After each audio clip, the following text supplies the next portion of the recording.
So some of the onions that we sell that are available to you, that we sell through Seedway, are red onions. We have quite a nice range of onions from very early maturity. This is our newest Experimental 378. We have Red Spring. We have a new variety. Look at how nice and dark this variety is. Really nice, stores great, beautiful. BGS 406. This is Red Eagle. We have a Red Mountain. We have Red Wing, Red Carpet, Red Bull. And then in here we also have an interesting onion. This is a pink onion. It's actually a really easy growing onion. And it's got a nice pink color. So it's not yellow, it's not red, but it's pink. Very pretty.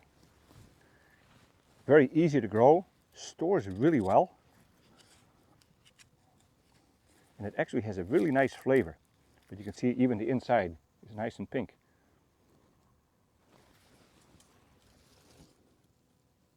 And it's called Blush.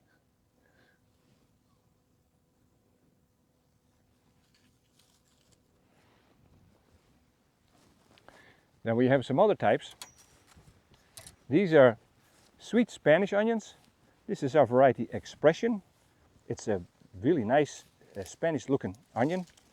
A lot of times grow them as a transplant, harvest them a little early, peel the outside skins off, and then you have a really nice white shiny onion that has a really nice sweet flavor and is not very pungent at all. And in addition to that variety, we have this, in addition to Expression, we also have the variety called Almagro. This is a little bit better against diseases and has a little bit better storage life. It's actually, Almagro is a very popular onion in Spain. And so we profit from the popularity of that variety. We can have some of that seed here too. And it's a profit to you because they make great onions for onion farm market. Then we get into the American segment. Quite a few varieties from early variety until a little bit later. So early varieties like Cartier, we get into main season like Braddock and Cortland and Safrain. Talon is really meant more for the west coast, but we have organic seed of that we can sell here on the east coast. Then we get into Gunnison, great for areas where we have very hot summers. Then we have Powell. This variety has good resistance to downy mildew. But because of the downy mildew resistance, it's also very healthy and has good resistance to other diseases, such as Stemphylium. You may not know what Stemphylium is, but if you were an onion grower, you say, ooh, this is interesting. I want to take a look at it because onions that have some tolerance to Stemphylium are going to help me make a good crop when we have a bad year. Then we get into the Spanish intermediate segment, and these are two new introductions, Onida and Venia. These are quite early, very productive, they store well, and they have basically a very nice strong skin, a fine neck, and everybody that sees Onida, they love it.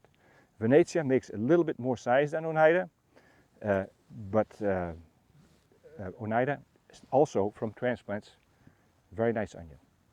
We have some onions like Sedona, Yakama, Experimental 375. 375 was made to be a little bit of a supplement to onions like Bradley and Crockett.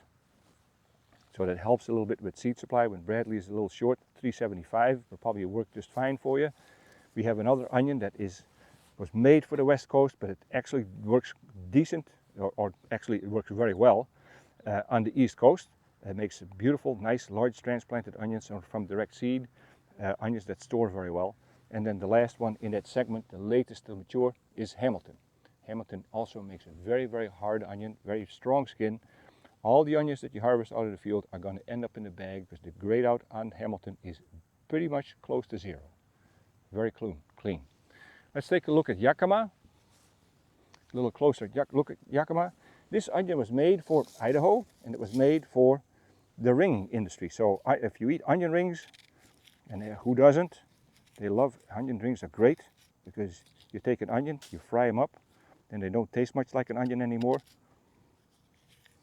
But what you need for those kind of onions, for those onion rings, you need onions that make a single center. So instead of having a double center, you make onions that have just a single eye in it, like this target spot that we see over here. And then the nice thing about Yakama is that it got nice thick rings.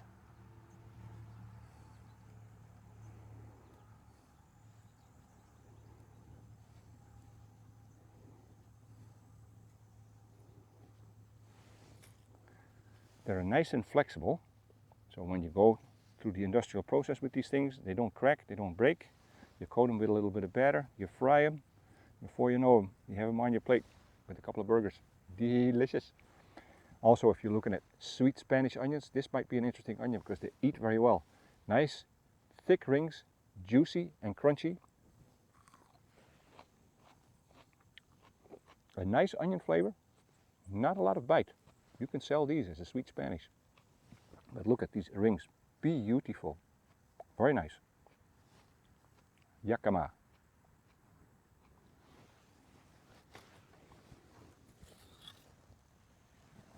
Shallots. If you like steak and you like some onions on your steak, you should try shallots sometime. Shallots have a very high percentage of disaccharide sugars. Disaccharide sugars is what caramelizes very well. Onions to some degree caramelize, but if you really want something to caramelize nicely and give you that nice golden brown color and that caramelized flavor, shallots are perfect for that. These types are very high in saccharose, the disaccharide, and beautiful shape.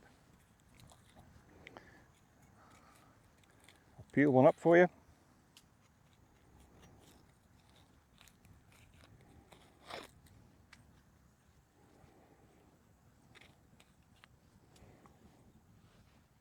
Nice little shallot like that. You can see they have nice flavor on a nice color on the inside, slight pink color. Slice them and dice them, fry them up on top of a steak. You've never had better. Delicious. We have several varieties. Conserva is one that really stores very well. We have Davidor. This was made for California really, but the nice thing about here is that it makes a little bit more size than Conserva is earlier. Conserva stores up to a year. Davidor probably stores up to maybe 3 months. We have another variety in here. This is Innovator. Innovator is a Conserva type, but with downy mildew resistance. Remember what I talked about earlier with the Powell? Downy mildew resistance gives us a very, very healthy crop that stays green even when you have a heavy Stemphylium attack. That makes the difference. These shallots stay healthy for an extra 2 or 3 weeks when everything else is already dead because of a Stemphylium attack. And so they'll make a nice crop, whereas varieties that are susceptible to Stemphylium may make only a very small bulb that is not even marketable. So keep that in mind. If you have those kinds of problems, talk to us. We may have a solution for you.